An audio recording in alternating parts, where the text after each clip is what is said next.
for our Zoom meeting. We are scheduled from 1 to 3, but the chair, Krista Obel-Eshelman, Sandy and Debbie and Talitha and I met yesterday, and we've gone over our agenda, and we don't plan to keep you that long. We value your time. We want to just move as efficiently as we can because we know we're going to be tapping into you as resources for some pretty involved drafting and reviewing work later on. So today's goals are on the agenda, but what we're hoping to do by the end of this session is to kind of identify our particular tasks and then create the opportunity for people to volunteer for kind of subgroup work. But we'll begin. Sandy, do you want to do the roll? And just our goal today here is have folks introduce, well, Sandy's going to call roll and also identify the organization or your affiliation with the Justice or Municipal Courts. Great. So yeah, I'm just going to call the folks who are here. I'm going to go in alphabetical order. So I'll do the chairs first, then we'll go in alphabetical order for who's here. So Justice Duncan? Here. And then do you want the, just to be clarified, do you want the folks to identify their own affiliation? Sure, I will. Okay. So I'm Rebecca Duncan. I'm on the Supreme Court. Prior to that, I worked as a public defender doing appeals, and then before that, trial work. Did not practice in the Justice or Municipal Courts, and so this is a newer area for me. Great. Krista? Hi, Krista Obel-Eshelman, and one of the co-chairs here from the Oregon Law Commission. I practice appellate law in the juvenile law area. I work for Youth Rights and Justice. Great. Let's see, I'm trying to see who's here would be next. It looks like Brian is not here, Anna is not here. So it looks like Dan Cross is next. Yes, I'm Dan Cross. I'm the judge of the Washington County Justice Court, where I've been on the bench about 3.5 years now. Great. Thank you again for being here. My pleasure. All right. Next, I think we have Greg Gill.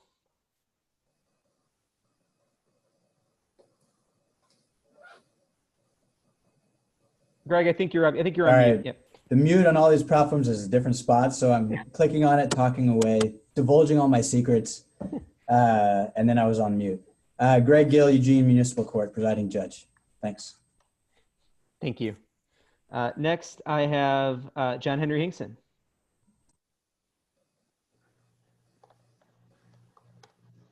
John, you're on mute.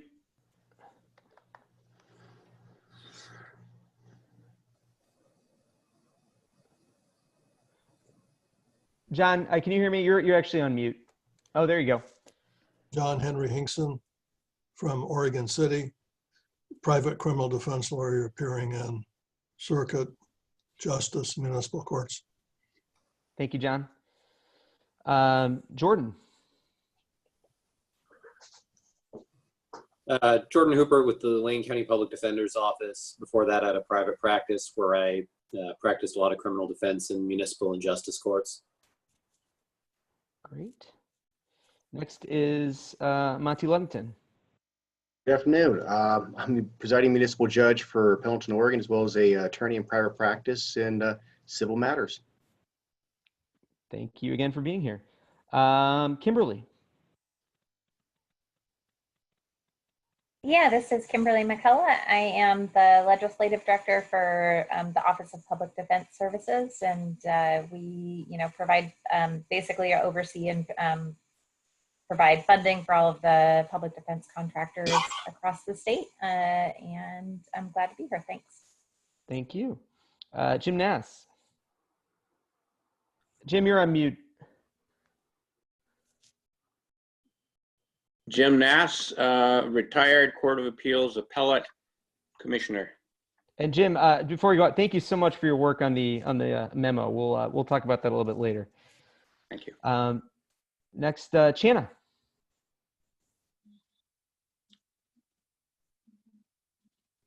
All right, found the unmute button. I've had similar problems as other folks.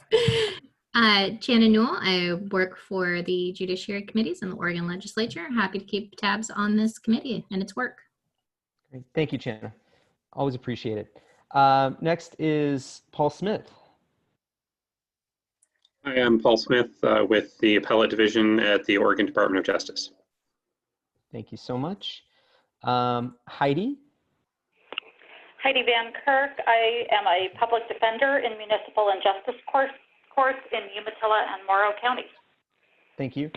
Thank you. I realized, Victor, I missed you on the alphabetical. It's because I had you listed originally with Jessica, but Victor, you're up.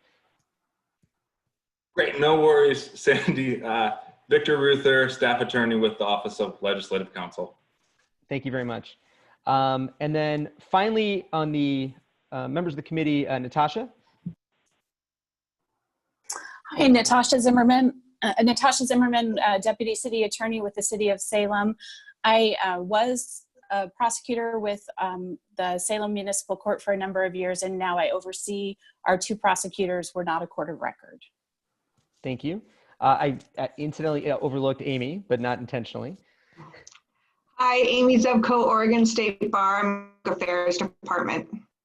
Great. And I know 3 other people are here. I want to introduce Carrie. I know you are clerking for the summer. I'll let you introduce yourself again. Hello, everyone. My name is Carrie Flieger. I'm currently clerking with OPDS under Kim. I'm very grateful and happy to be here, and hopefully I will be learning a lot. So thank you so much. Thank you. And then the Oregon Law Commission folks, first want to introduce Debbie Thurman, who is our administrative coordinator. Debbie, you're welcome to say hi. I'm Debbie Thurman. I'm the administrative coordinator. Great. And then last but not least, our Oregon Law Commission fellow and who's been doing work for this group already, Talitha Randall.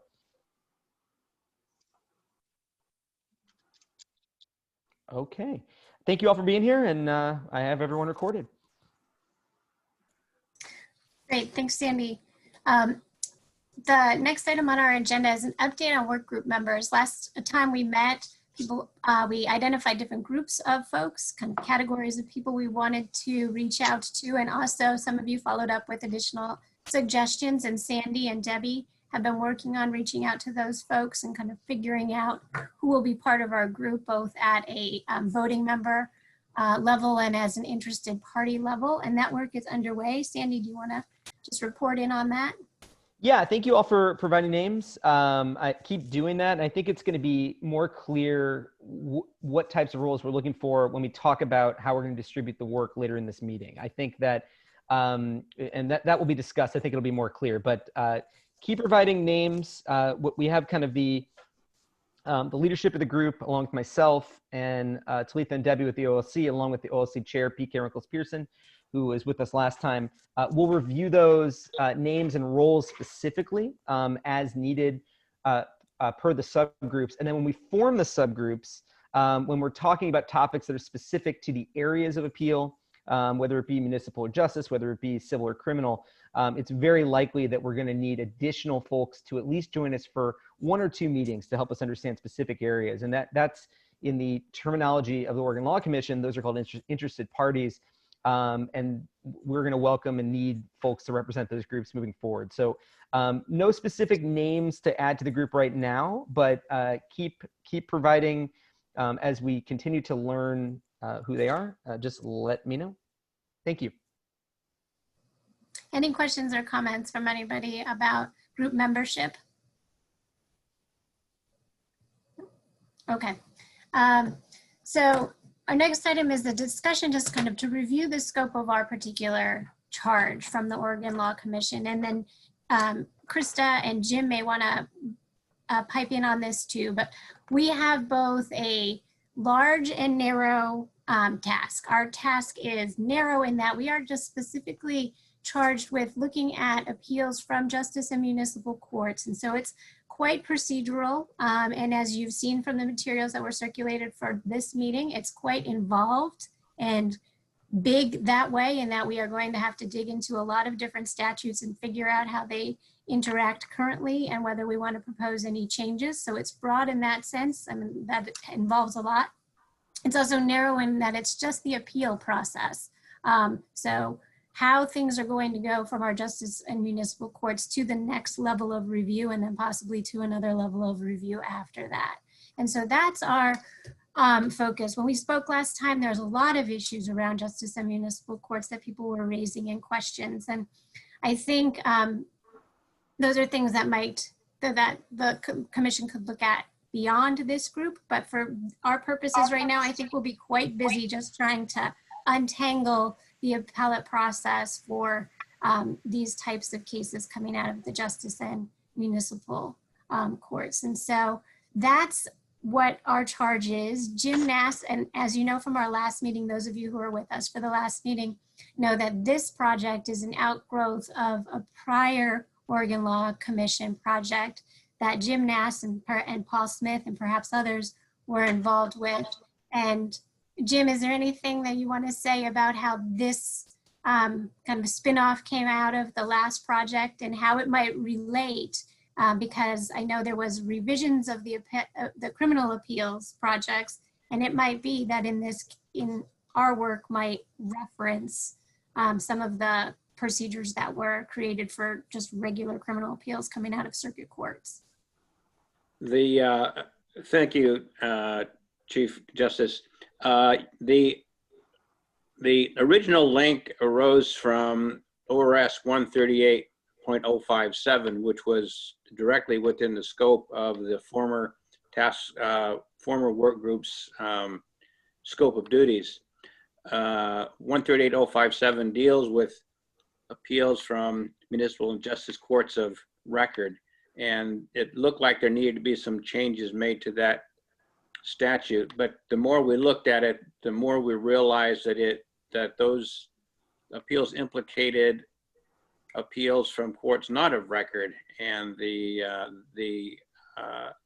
criminal appeals work group determined that they did not have the expertise to address those larger issues, and so that's what led to the recommendation that the commission form a separate work group just to study appeals from municipal and justice courts. Yeah.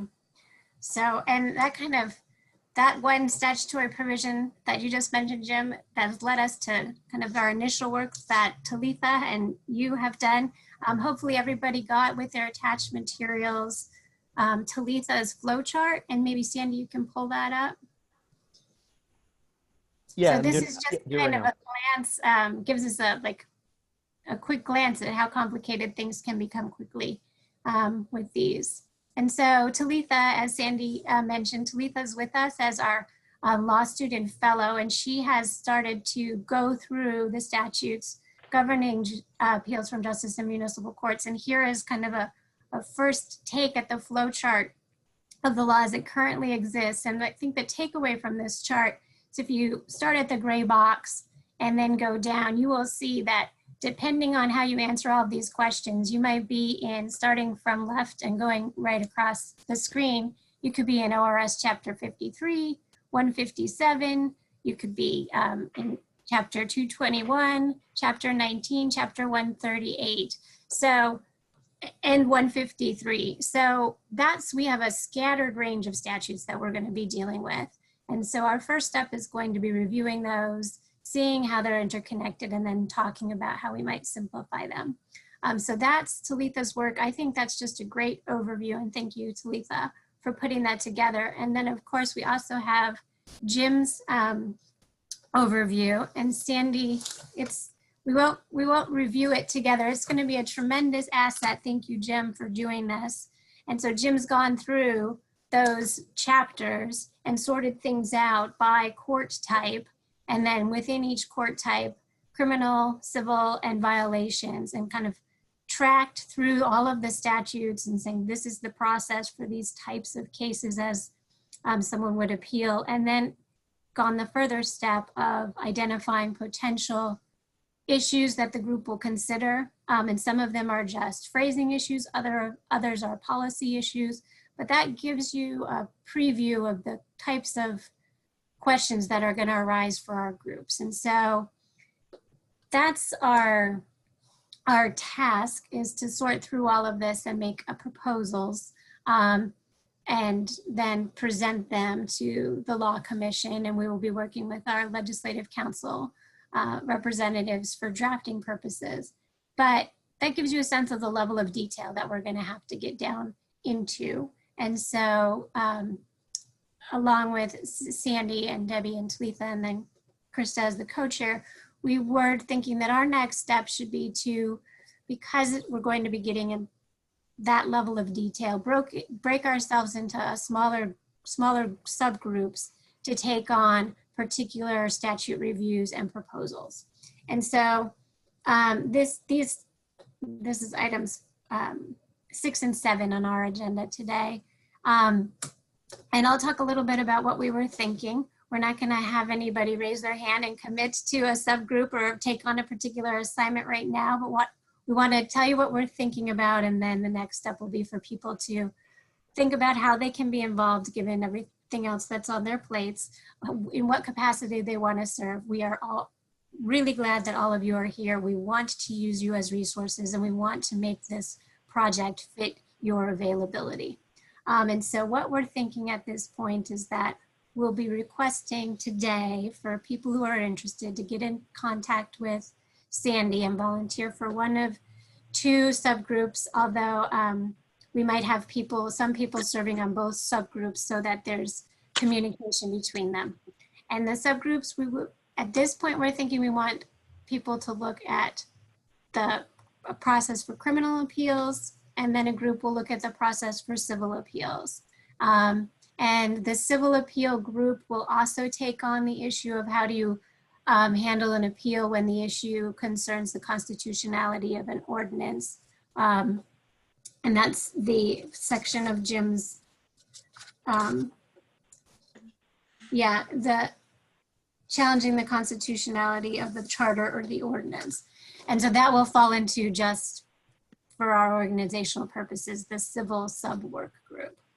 And the idea is that those subgroups will meet perhaps on a monthly basis going forward, review the statutes, map them out, and then come up with suggestions about how they might be improved, looking at the things that Jim has identified.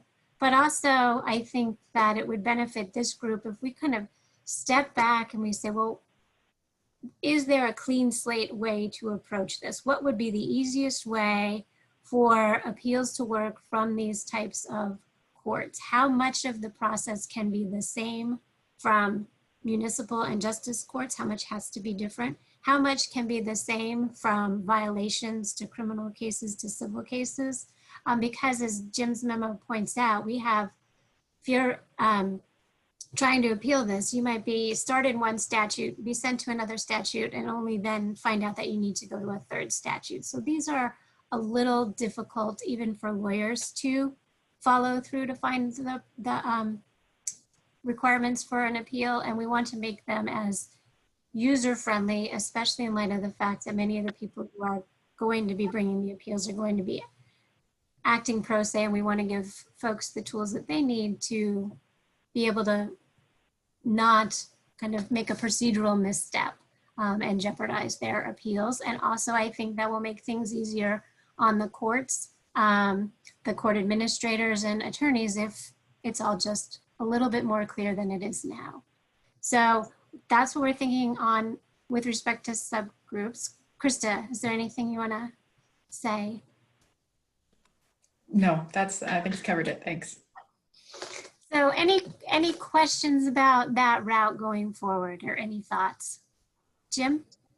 Yes. When you say civil cases, are you referring to those pure civil actions that justice courts have the jurisdiction of, or are you referring to violation cases? Well, both of those would go to the civil group, but I think in the end, violations might end up in their own lumped together. But some of the civil violations might be routed differently right now, right, than those criminal cases? Yes, well, not necessarily routed differently, but I think the statutes in some instances are not clear whether the county has the right to appeal a justice court's disposition of a county violation.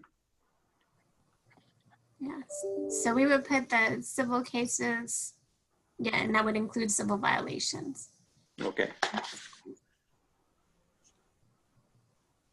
This is Sandy. I'm just curious with the group. I mean, we discussed this as a small group the other day, just trying to figure out the most efficient way to do it. I'm just making sure, is everyone comfortable with that plan? We wanted to make sure that this is a good chance for everyone to kind of, before we form those groups, this is going to determine the way we operate moving forward.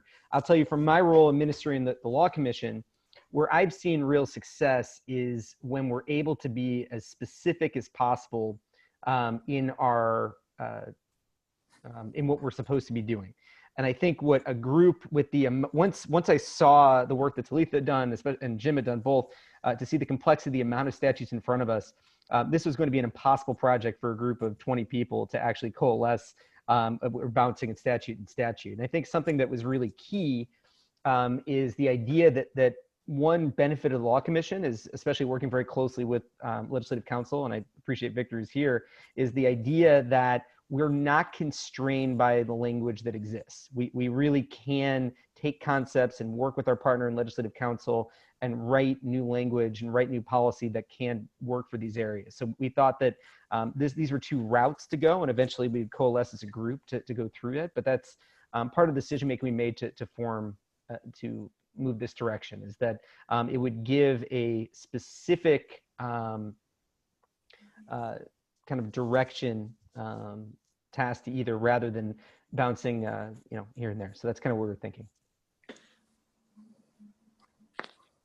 Just one question that I had, Sandy, and on the topic of the violations. Violations are kind of a weird existence in terms of the legally, because they are defined by Oregon statute as a criminal matter, but it's not really a criminal case, not subject to criminal penalties. So it's become something of a hybrid, I guess, if you will.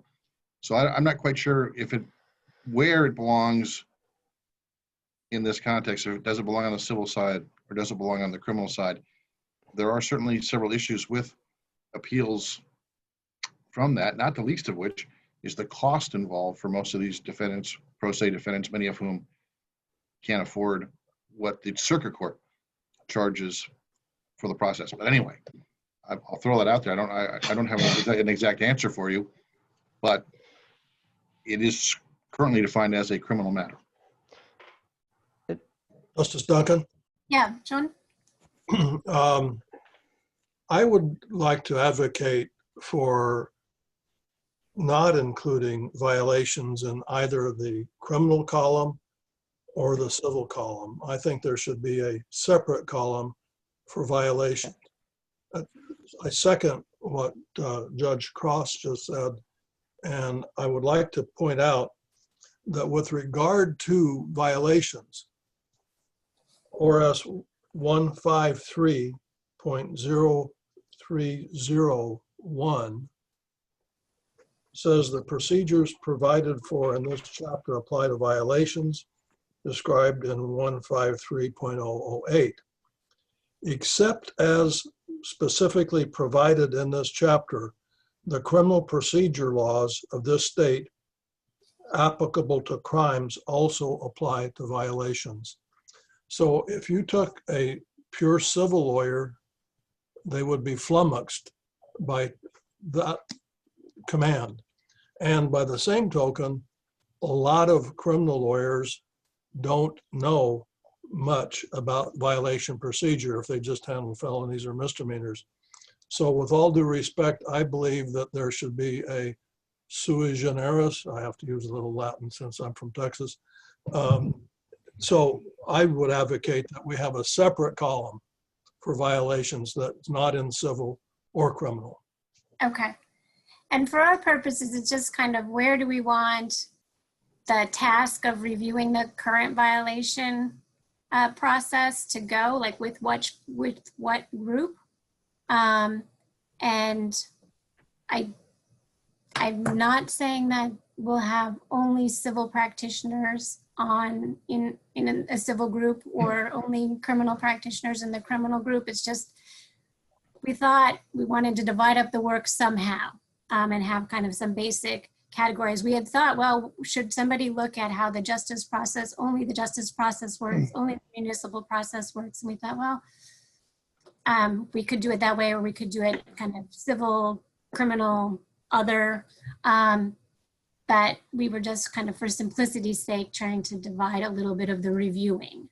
I do think that because we want to make this as simple as possible and the proposed statutory scheme as simple as possible, the two groups will come together and we will try and have a unified as much as possible approach to the appeals. So may I respond to that? yeah. On what you just said, I think you've made a good argument, maybe possibly without knowing it, to put a subgroup under criminal that includes violations. And that would fit perfectly, I think. Yeah, I think that'd be great. We can do that. Anyway. That's a good idea. That should work. Okay. Other thoughts on how we structure the this review stage of our work? Justice Duncan, I know there's some discussion in the chat, I don't know if anyone's watching, just about the idea of whether courts of record, or whether a court is a court of record or not a court of record, and how we deal with that. We discussed it briefly, and I know, Talitha, you looked at this a lot. Do we want to discuss that at all? I am happy to have this group, I'm catching up on the chat right now, talk about that. I certainly, in looking at these statutes and Jim's materials, I mean, it's pretty quick. I mean, you quickly wonder, why aren't they all courts of record? Because then you would have a very straightforward process for the appeal. But yeah, so I see, it looks like Brian started the chat. If the group is okay, we can have that chat out loud as well. So Brian's question was, why do we even allow a court to be not a court of record? And Talitha, you were responding and saying it might be just they don't have technology. Any other thoughts on that? I'm just catching up. Oh, that was just something that I read, I think. Yeah, I see Judge Gill raising your hand. Literally, thank you. I agree that technology is one aspect, but the collateral consequences of causing courts to have to become courts of record could be a lot bigger than what would be anticipated. And so I think it's definitely worth a discussion in potentially another subgroup, because obviously it affects what happens on an appeal. But it's more than just, hey, everybody should be a court of record, because the landscape shifts dramatically, especially in more populated areas. Jim, can I ask, I'm sorry. Dan, go for it. One of the reasons I think that at least for justice courts, why not all justice courts are courts of record, is you don't have to be a member of the bar or an attorney to be a justice of the peace. And so I think that may be part of the underlying rationale, that then there would be allow this process to go to a circuit court for it to be litigated in a setting where somebody presiding over it would have be a member of the bar, be an attorney, and so on. I don't know if that's the underlying rationale, because it must have been I've not researched that, but it strikes me as that's one potential reason. But there's also some weird things which twist in there too, because there's a statute about becoming a court of record, but you can't become a court of record if you're a justice court if you're within 50 driving miles of the circuit court for the county in which you're located. So it's one of those things where, like, we're one of the larger, if not the largest justice court volume-wise in the state, but I'm 12 miles from the circuit court, so would not be able to be a court of record, even though we certainly have the means and resources to set that up. Not all justice courts probably could say that, and lots of justice courts are not full-time everyday courts like my court is. A lot of them, are maybe cost prohibitive, because when you're doing court only, a day and a half, 2 days a week, it's a real cost benefit analysis. Jim, can you give a little background? Was this issue discussed I know it was an appeals project, but when it was referred to another project, I'm curious if there were any thoughts about tackling that issue first, or was it just, was it more just focused on the appeals from a historical perspective? No, there was no discussion of the details of how courts become courts of record, or why they would choose to become a court of record and why they would choose not to. My understanding is that one of the big impediments to becoming a court of record is that you then have to have either a court reporter or some sort of audio recording system that then saves all the audio recordings, at least for a certain period of time.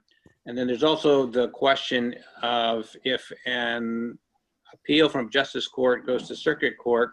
My understanding is that usually county council or the local DA handles it. If the appeal goes to the Court of Appeals, then the Attorney General's office handles it. So so if you made all justice courts and all municipal courts courts of record, at least for misdemeanors and violations perhaps too, you'd have a fairly significant shift in workload from local council to the Attorney General's office.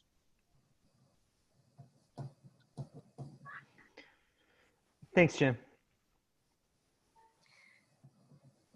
So something that we might want to put on our kind of side list of things to keep an eye out for is if, like Dan was saying, one of the obstacles to becoming a court of record is a statutory obstacle that you can't be within a certain number of miles of your circuit court, we may wonder whether or not that's something that needs to be in place. I don't know the history of the statute. I don't know the reason why that's there, but if that's an impediment to becoming a court of record, we might want to think about whether that's a necessary impediment at this time.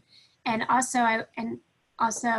I wonder how much of a technological challenge it is to have recording and storing of records these days. But Brian's absolutely right that if more of these courts were courts of record, the appellate process for more cases would be simplified. And so I think those are things that we can keep on our kind of larger question list of things to continue to consider, and we should keep them in mind because there will be a need for us to do the review of the appeal statutes. But if more of these courts were courts of record, the applicability of the statutes we're reviewing is going to be more narrow. Other thoughts on how we structure ourselves? Sandy, did I see your hand? Yeah, just really quick to follow up. One result of this group, if this is a question that lingers, and it feels like it will, because I think it is is that part of our work, if we go through the process, we present a more coherent and consistent appeals process. As a part of our report to the legislature is that an impediment to having a successful appeals process, or just in our research that we found a lot of issues coming from the lack of consistency in this area. If that's in our report that we can present to the legislature, that presents a solid foundation for a couple things. One, it could be an additional project, either continuing from this group or additional members for the Law Commission, or it's something the legislature may choose to pick up on their own. So I think our work here, based off the scope we've been given by the Law Commission, could lead to hopefully positive changes there, and it can be a part of our report, as the example that the Direct Criminal Appeals Project's report is how we led to this project. So that is the way that our law reform projects can work. So what we want to ask of you as our work group members today is to kind of think about your interest level and if there's how you want to be a part of this group. We'll ask people to get in touch with Sandy and let Sandy know if you want to be a part of the reviewing groups on the statutes. And if you do, whether it would be what we're calling civil or criminal, which we've decided would include violations. You can volunteer for both of those if you'd like to. I think we'll ask some people like Jim to think about being on both of those work groups, given your history with their project. So if people can get back to Sandy and let him know if you're interested in serving in that reviewing capacity, and if so, which group or groups you'd like to do that with. We do, of course, hope to staff each of the subgroups with folks that have experience in justice courts, folks that have experience in municipal, so that the groups are as well-rounded as possible. And so we'll take the volunteers and kind of distribute people so that we have as many perspectives within each group as possible. And so Sandy, a timeline for, if folks can get back, let's see, today is Thursday, maybe by mid next week, by next week, Tuesday, let's just say next week, Tuesday, get back to Sandy, let him know if you're able to do this. Like I said, we really value whatever effort and time you can put into this project. The subgroups will be reporting back to the larger group to say, here's what we've reviewed, here's where we think there are problems with the current statutory scheme, and here's some ideas that we are proposing about how the scheme might be modified. Any sort of policy change would be brought to this group. And the policy changes, you know, you saw in Jim's memo, some of the things that we might have to decide, like certain types of judgments are appealable in certain categories, and then additional rulings in other ones. And so there might be policy decisions that we have to make. None of those would be made in any of the subgroups. So if you're not able to participate in a subgroup, don't worry, everything is going to come back to this larger group if it's a policy question. Any questions about going forward that way? Krista, anything? No? No? Okay. This is Sandy. One thing to add about the subgroups is, and Victor, I know you're the representative from LC here today, but I know we have a couple. We'd like to have someone from LC available for both, just because that's where we want to do the bulk of the initial drafting at least. And we found that when we can have a representative from Legislative Council as a part of those drafting groups at the beginning, our process becomes infinitely more efficient because the language can be correct. We can get a draft which is actually written in the proper, in the acceptable language of the legislature as we meet along the way. And it's a really wonderful aspect of the commission, and thank you for that. Just quickly, I'll be sure to communicate that to Jessica, and we'll do our best to make sure that happens. Thank you. And then the last agenda item we have before just next meetings is agenda item 8, which is about current court operations. And the reason this is on the agenda is because there's some of us who might not have direct experience with justice or municipal courts right now. And so I wanted to hear from folks who are operating those courts right now or appearing in those courts right now, who can give us, who might want to come and see them in person if possible, or come and watch by video. So if those of you who are administering those courts right now or appearing in front of them can let us know what's going on and what the options would be for kind of watching the proceedings and the time of COVID, that would be helpful. So we've got Judge Lettington. You guys up and running? It's one of those I got to figure out if I hit the right mute button or not. Yeah. I'm still getting used to this. We're running on kind of a partial setup right now. Our city hall is still closed due to COVID. What we've done is we've still maintained video appearances from the jail for people that are arrested on arrest warrants or have been arrested on new charges. And then as to out of custody matters, we have created a alternate courtroom that doesn't require opening City Hall entirely for people to access.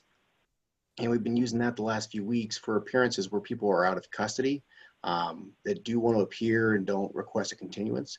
And when doing those, we just make sure we comply with social distancing, CDC recommendations regarding face masks, disinfecting. We've set the courtroom in a way to try to encourage that social distancing. And that's pretty much in a nutshell kind of how we're operating. Okay. Judge Cross? We we are up and running, kind of similar to the Washington County Circuit Court. I've adopted a general order which really mirrors the Justice Walters order with regard to the operations. So we're doing daily arraignments. Those were those were put in the category for those in those orders. We are offering, however, telephonic arraignments for folks that would rather do it telephonically, or do it via Team or Zoom. So we do have those types of things. We've done some hearings in civil small claims and matter, also through a remote appearance. We had our first traffic violation trial live in the courtroom yesterday, but I'm surrounded by plexiglass. As I tell folks, it's for your protection that I'm encased behind plexiglass. So we're muddling through. So far, folks have been pretty receptive to those things, and we're pretty liberal with set-overs. We've been very liberal because some of our programs we use a lot in terms of our traffic violation diversion programs are not up and running, and so we're giving a lot more time to get things done, things of that nature. But we are functioning. We'll have our first small claim trial in person since we started doing matters live again tomorrow. We'll see how that goes. We don't have a mediator, so that's the one thing we're missing right now. But we have mediators set for the following week. Okay. So we're stumbling along. Yeah. And Judge Gill? I don't know where to start. So a few weeks ago, we finally opened back up when the governor and Lane County said that we could.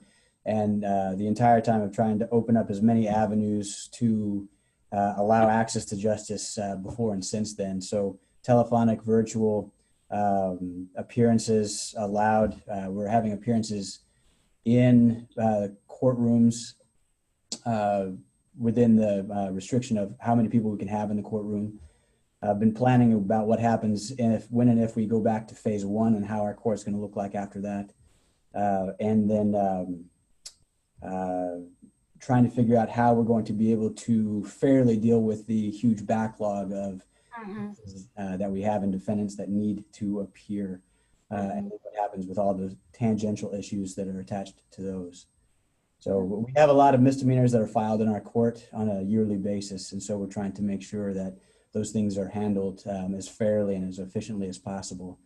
But we have definitely put our staff to the test in trying to make sure that these things are scheduled, and in a lot of instances rescheduled to make sure they happen. But everything is still available to the public. If we can't have someone in our courthouse or at the jail to be able to watch the sessions, that we've posted live stream on YouTube to be erased. I have a lot of concerns about that, but in some instances, it's all that we can do to make sure that the public still has access to all of our proceedings. So the idea is to try to get it so we can have access to our court without having to broadcast it that way.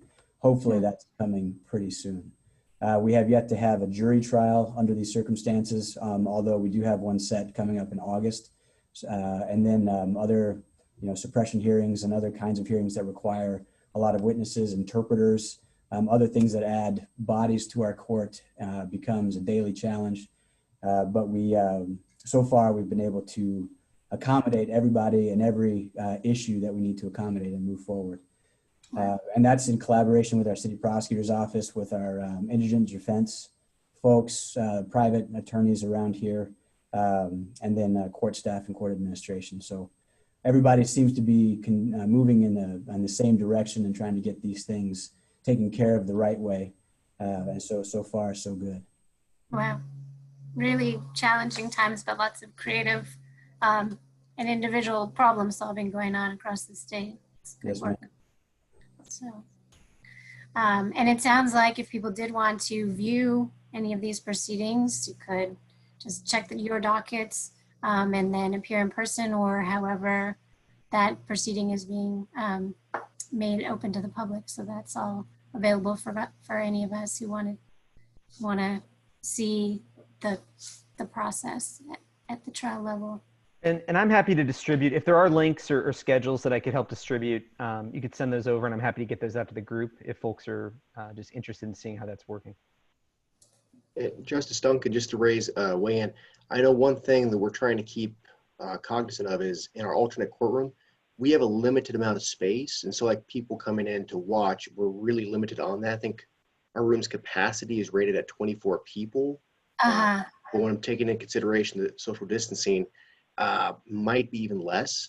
But in terms of somebody wanted to watch, we could probably make some other kind of arrangement, because I know with Zoom, it's a lot easier to make that accommodation.